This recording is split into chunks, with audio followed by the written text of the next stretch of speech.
Later that night, after Jake and I brought dinner to Layton, I decided to take the whole making amends thing a step further by volunteering to go on the stakeout by myself so Jake and Layton could be alone. It was my way of trying to prove to Jake that he can trust me. Even if I hate seeing him with the woman I love, I've officially thrown in the towel. I lost. I conceded. I turned the radio up louder, blasting the Smashing Pumpkins and banging my hands to the beat on the van's steering wheel.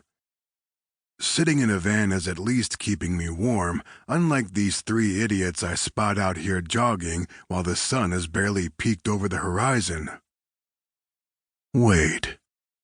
Since the road is a dead-end cul-de-sac, that means the three people that are still half a mile away must have come from the estate.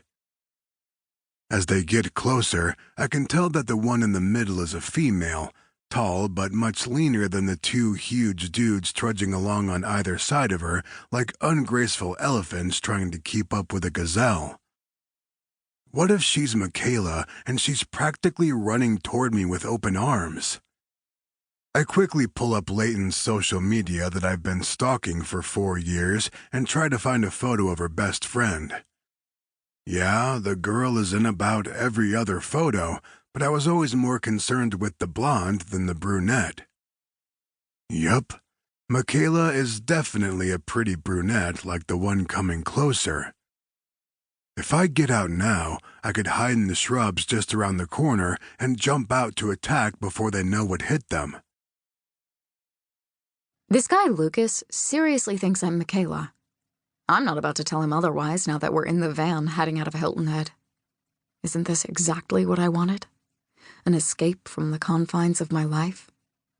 Eventually, most likely when we see Layton, Lucas will realize his error. But by then I'll already be free for the first time in my life. Even as a child, I think I had more privileges than I do now.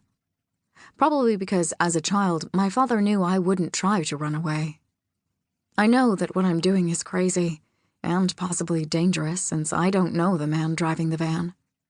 He single-handedly knocked out my 2 big guards. But with every second that passes, my grip on the edge of the passenger seat lessens as I relax a little bit more. If he's really Layton's friend from school, then he wouldn't hurt the girl he thinks is her best friend, right? What if he's lying, though? Lucas makes a call on his phone, but doesn't talk to anyone before ending it. "I'm starving," he says, breaking the silence and making me jump. So much for trying to act all brave. "Mind if we stop to grab some breakfast?" "No, breakfast sounds great," I tell him. I need to try and act cool, calm, and normal so he won't get suspicious about my identity. The best way to do that is to probably just talk to him. All I had before I left for my run was a grapefruit. Nothing is better than some greasy carbs first thing in the morning. "What kind of biscuits do you like?" Fluffy ones?" Lucas laughs and says, "Yeah, but what kind of meat on them? You want ham, bacon, maybe a sausage, egg, and cheese?" "Sausage, egg, and cheese all on one biscuit?" He laughs again, like maybe he thinks I'm being sarcastic or stupid. "Yep, all 3 together." "Then yeah, sure, let me try that." "Okay. And what about hash browns? We could share a large if you want.